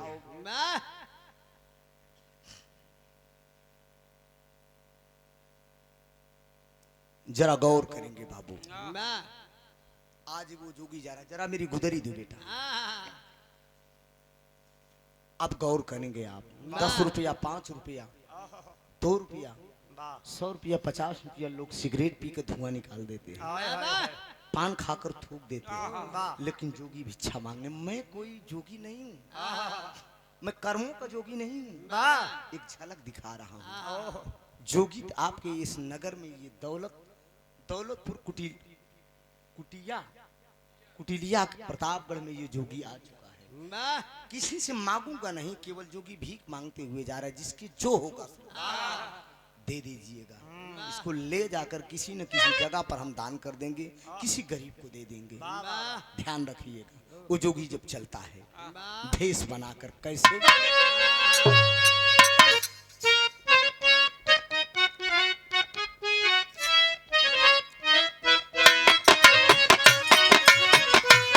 बेटा इतना डाउन। नारी के कारणव भरथारी पानी, कैले जोगी आय रे बानी, कैले जोगी आहो। नारी के कारणव भरथारी पानी, कैले जोगी आय रे बानी, कैले जोगी आहो। जोगी बन के छोड़ला नारा जपा ठाकीरा हो रामा। जोगी बन के छोड़ला नारा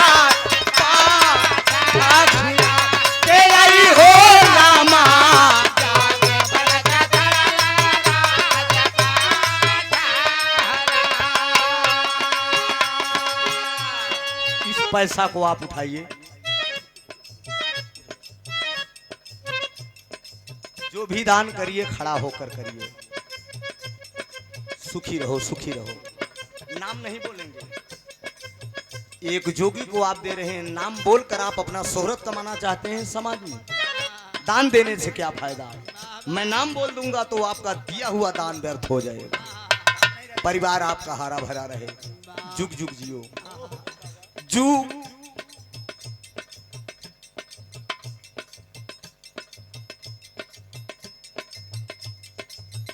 जुग जुग जिये तोहरे गोदी के लाला नवायर गोदी के लाला नवा हो।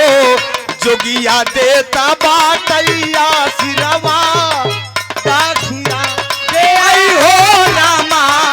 जोगिया देता बाटै आशीर्वाद दाखिया दे आई हो रामा।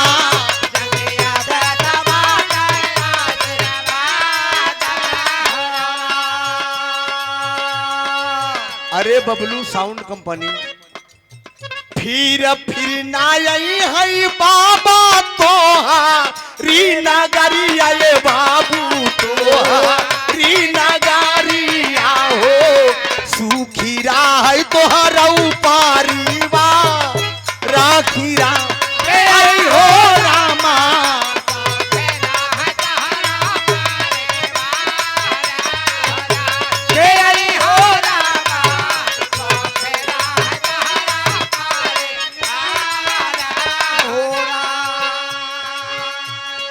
अरे जिसके दरवाजे पे ये जोगी आया है कोई दिखाई नहीं दे रहा है। विमलेश का घर है। हाँ कहाँ गईला तू ही विमलेशा आबा बाबुआ हो। आबा सुना बाबुआ हो। जोगी आई बाटई तोहरे द्वार राखी राय हो रामा। जोगी आई बाटई तोहरे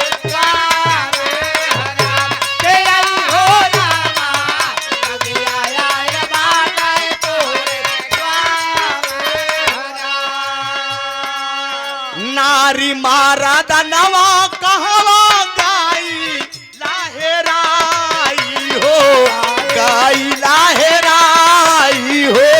सुखी राह तोहरा पारीवा राखी राय हो रामा।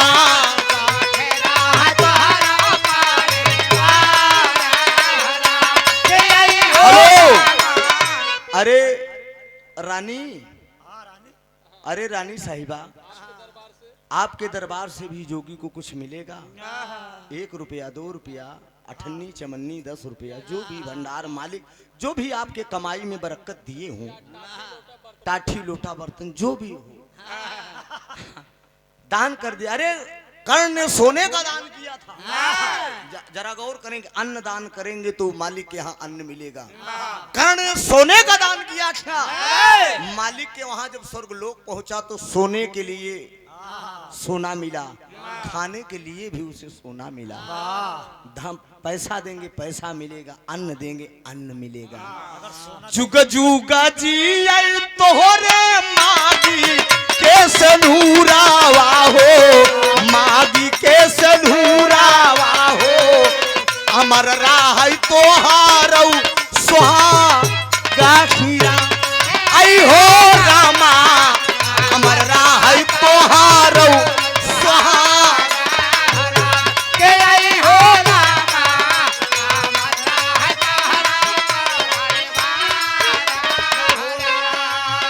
घूमता घुमाता जोगिया आइल बानगारिया में। आइल बानगारिया में। जियत राह तोहरौ शांता नाखिरा आई हो रामा।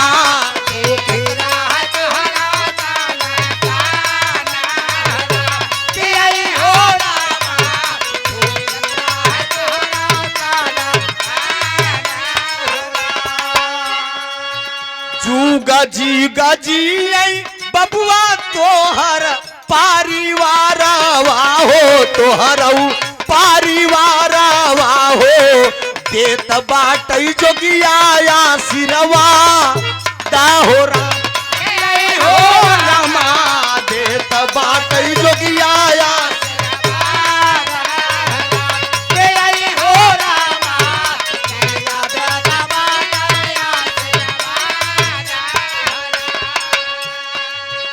घूमता घुमाता जोगिया पहुँचल बाभवाना वाहो पहुँचल बाभवाना वाहो माई से अब गाइलन भेटा ई कीरा हो रामा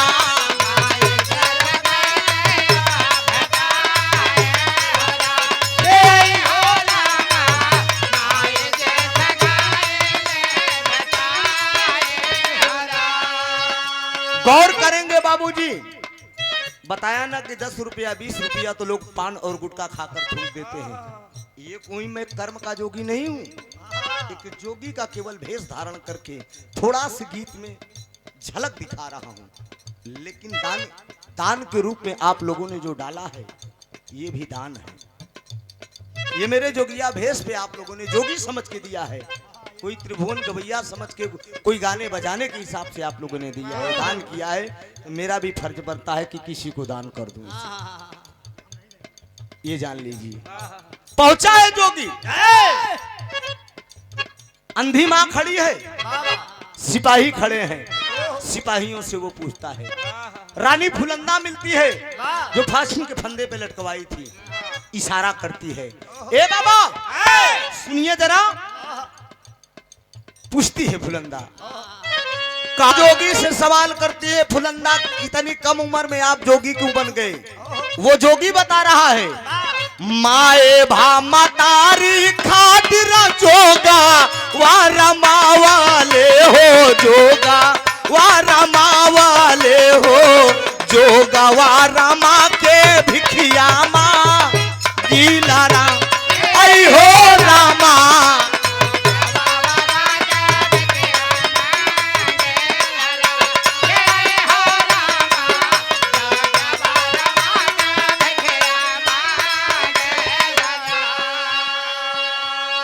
गौर करेंगे बाबूजी, 2 सिपाही मिलते हैं, सिपाहियों से वो जोगी पूछता है कि भाई यहाँ एक माँ रहती थी, वो जिंदा है कि खत्म हो गई? तब तक उस जोगी की आवाज उस अंधी माँ के कान तक पहुंच गई। आवाज देकर वो माँ बोलती है, पूरा नगर में तमाम लोग अवाक रह जाते हैं। वो माँ अंधी जिद कर रही कि मेरे स्तन का दूध ये गवाही दे रहा है, तू मेरा बेटा पूरणमल है। वो जोगी कहता है, सिपाहियों सी संधी माँ को क्या हो गया? सिपाही लोग बताते हैं कि इसकी आंखों के सामने इसका जवान बेटा फांसी के फंदे पे लटक गया। तब से ये जिसको देखती है सबको अपना बेटा ही समझ बैठती है। आखिर में गौर करेंगे मेरे मुकद्दर के मालिक, विराह के सुनने वाले श्रोता भगवान, आखिर में वो अंधी माँ इसी जगह पर कभी की कलम कहती है कि माँ, बेटा अपनी माँ को नहीं पहचान पाएगा, लेकिन माँ लाखों के बीच में पुत्र खड़ा रहेगा। लेकिन बाबूजी सुखी रहा, जय हो जय हो, परिवार हरा भरा रहे। वो पहचान लेगी, वो माँ अंधी हो चुकी है लेकिन अपने बेटे को पहचान लिया, जो कि वो भी जान रही है मेरा बेटा मर गया है, फांसी पे लटक के मर गया है। लेकिन बाबूजी तबले वो जोगी कहता है कि नहीं माँ, मैं तेरा बेटा नहीं हूँ। लेकिन वो जिद करती रही कि नहीं, मेरे स्तन का दूध ये गवाही दे रहा है, तू मेरा बेटा है। पूरणमल दूसरे जन्म में तू जोगी बन के आया है बेटा। आखिर में जब बार बार वो जिद करती रही, वो जोगी अपना भेद खोल दिया। भेद खोल के कहा कि हाँ माँ, मैं तेरा बेटा पूरणमल हूँ, दूसरे जन्म में जोगी बन के तेरे दरवाजे पे आया हूँ, मुझे भिक्षा दे दे माँ, मेरे भंडारे का समय हो गया है। ओ अंधी माँ कहती है, अरे बेटा मैं तुझे भिक्षा भी दूंगी, लेकिन मेरी भी एक शर्त है, क्या मानेगा? कहता है कि बोल मैं माँ, क्या शर्त है? इसी आंखों के सामने तेरी फांसी हुई थी, लेकिन बेटा हाय हाय एक बार इसी ये आंखें वाह, वाह, तुझे देखना चाहती कि अब तू किस रूप में है। वो जोगी कहता है कि माँ तू देख तो लेगी, लेकिन आंख तेरी ठीक कर दूंगा, लेकिन देखने के ठीक 5 मिनट बाद जमीन पे गिरेगी और खत्म हो जाएगी। क्या तुझे मंजूर है? आखिर में वो माँ कहती कि मैं मर जाऊंगा, मुझे मंजूर है, लेकिन एक बार मैं अपनी निगाहों से तुझे देखना चाहता हूं। कहा ठीक है। खड़े खड़े रात दरबार में लोगों का तांता लग गया, देखने वालों का, कि पूरनमल दूसरे जन्म में जोगी बन के आया है। राजा शंखपति भी दरवाजे आ गए उसके पास, तमाम लोग सिपाही नौकर चाकर मंत्री सब लोग आ गए कि पूरनमल नगरवासी टूट पड़े कि पूरनमल दूसरे जन्म में जिंदा होकर जोगी बन के आया है। अपनी माँ से सारी बात बता रहा है, मंत्रोच्चारण करके मंत्र फूंकता है और गंगा जल का छींटा मारता है। आखिर में अंधी माँ की आंख ठीक होती है। जब माँ की आंख ठीक होती है बाबूजी, तो उस समय का दृश्य बड़ा अजीब था। महल के अंदर सब लोग खड़े हैं, माँ की आंखें ठीक हुई और ठीक होने के बाद जब दोनों माँ और वो जोगी, माँ और बेटी दोनों आपस में गले मिलते हैं, गले मिलने के बाद जब फपक फपक कर मारो रही है और जोगी भी रो रहा है, ठीक 5 मिनट के बाद उस जोगी के हाथ से वो माँ छूटती है, जमीन पे गिरती है और तुरंत खत्म हो जाती है। और जब खत्म हो जाती है तो वो जोगी गीत को गाते हुए आगे बढ़ गया। नारी के करनवा भरथरी पानी गईले जोगिया, अरे बानी गईले जोगिया हो, जोगी बन के छोड़ला नारा चपा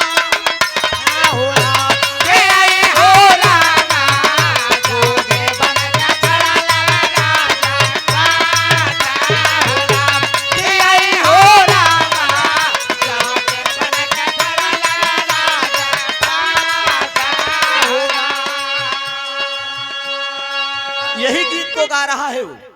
गीत के गाते गाते आज अंधी माँ मरी पड़ी हुई है। जब माँ की लाश पड़ी है, राजा शंखपति जी दौड़ के आते हैं। दौड़ के आए राजा शंखपति, हाथ जोड़कर खड़े हो गए। कहा मुझ जैसा पापी पिता का इस नरक में भी जगह नहीं मिलेगी। एक काम कर बेटा, ये जोगिया वस्त्र त्याग दे और राजपाट संभाल ले। तो वो कहता है कि एक जोगी के लिए ये मोह माया धन दौलत महल अटारी ये आप अपने पास रखिए। अरे आपको जब राजा बनाना था, एक औरत के कहने पे आपने मुझे फांसी के फंदे पे लटकवा दिया। नहीं, आप अपना राजपाट अपने पास रखिए, मुझे आपका राजपाट नहीं चाहिए। ये मुबारक हो आपको। राजा शंखपति कहते हैं मैं तो अंधा हो चुका हूँ। बंद करो लड़के, बंद करो मोबाइल। मैं तो अंधा हो चुका हूँ, मैं राज संभालने लायक अब नहीं हूँ। तो कहा मैं क्या करूं, मैं जोगी हूँ, ये मोह माया महल अटारी है राजन, इस माया में मुझे मत अटकाओ। संत के लिए ये कुछ नहीं, मुझे अपने गुरु के शरण में जाना है। लोग जिद करने लगे, ये जोगिया वस्त्र त्याग दो राजकुमार जी, राजा बन जाओ चालकोटी का। लोग जब जिद करने लगे तो वो वचन दिया जोगी। वचन क्या देता है? एक वचन दिया कि मेरी माँ तो मर गई, लेकिन ये जो रानी फुलंदा है इसके पेट से एक लड़का पैदा होगा, वही चालकोटी नगरी का राजा बनेगा। यहीं से विराह खत्म हो रहा है। चालकोटी नगरी में फुलंदा के पेट से पैदा कौन हुआ और राजा कौन बना, ये विराह का दूसरा पार्ट है। विराह अभी तैयार नहीं है। हमारे मनोज मास्टर साहब की ये मांग है, इनके मंच में भी मैं ये विराह गाया था, फरमाइश करके ये गवाए थे। और फिर ये कह रहे हैं कि आप कह रही कि आपका प्रोग्राम होगा, दूसरा पार्ट गवाया जाएगा, ये आपकी जिम्मेदारी है, कोशिश रहेगी। गीत लिखी गई है लेकिन तैयार नहीं किया हूँ, याद नहीं किया हूँ, थोड़ा डिस्टर्ब होने के नाते ऐसा कुछ मामला मेरे ऊपर आ गया है। कोशिश रहेगा, प्रयास रहेगा कि अगली प्रस्तुति में दूसरा भाग दिलाऊंगा। चालकोटी नगरी का राजा कौन बना, रानी फुलंदा के पेट से कौन पैदा हुआ, यहीं से कहानी खत्म है। आखिर में नौजवानों के साथ क्या व्यवहार हो रहा है, आखिरी भाव है।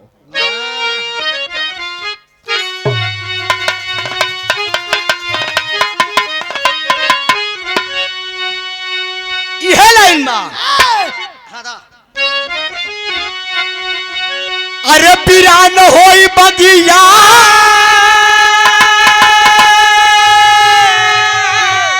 अरे बिरान होई बगिया अरे ऐसा ना कमाई भी बिरान होई बगिया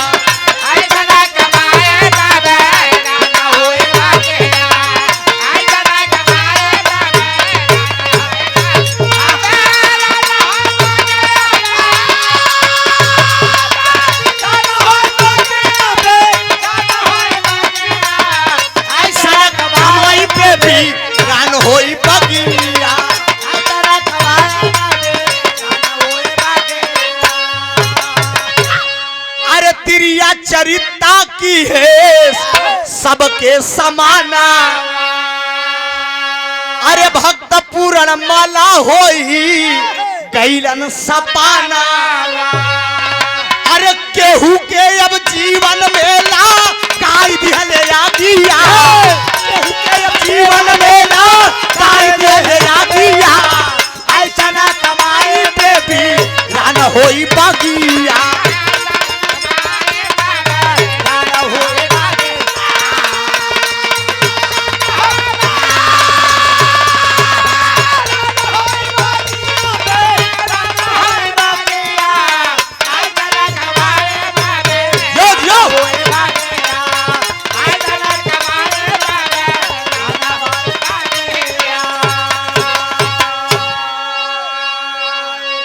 ऐसी ऐसी मैं महामतारी अगर होती रही तो समाज में क्या दशा होगी। ऐतिहासिक कहानी थी आप लोगों के बीच में। एक छोटा सा प्रयास हमने किया कि कुछ ऐसी समाज में प्रस्तुति की जाए कि लोगों के बीच में एक नसीहत के रूप में जाए। यहीं से विराह मेरा खत्म हो रहा है। कोई गाने बजाने में अगर टूटी हुई हो तो हम क्षमा चाहेंगे साथियों। आखिरी भाव है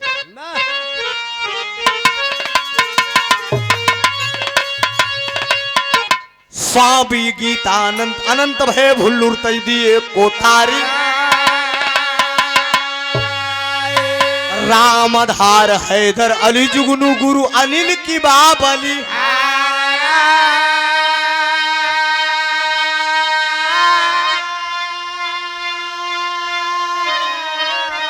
अरे राम बुढ़ौती पे खियाल करा अरे त्रिभुवन नाथ कुमारिया बाटई बड़ी नन्हौती बुढ़ौती पे खियाल करा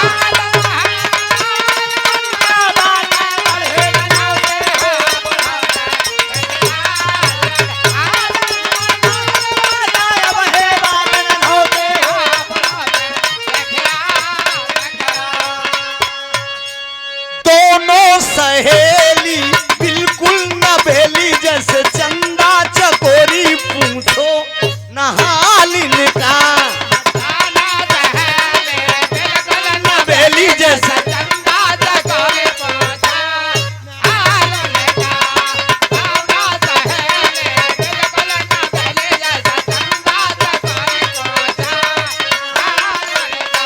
आखिन की कटारी बाल नागन है काली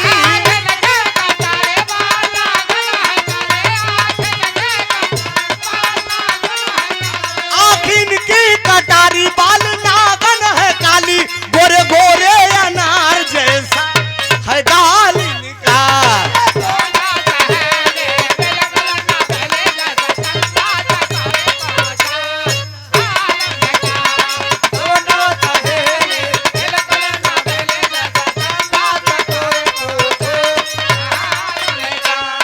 दुनिया का मेला मेले में लड़की लड़की अकेली सन्नो है नाम उसका दुनिया का मेला मेले में लड़की लड़की अकेली सन्नो है नाम उसका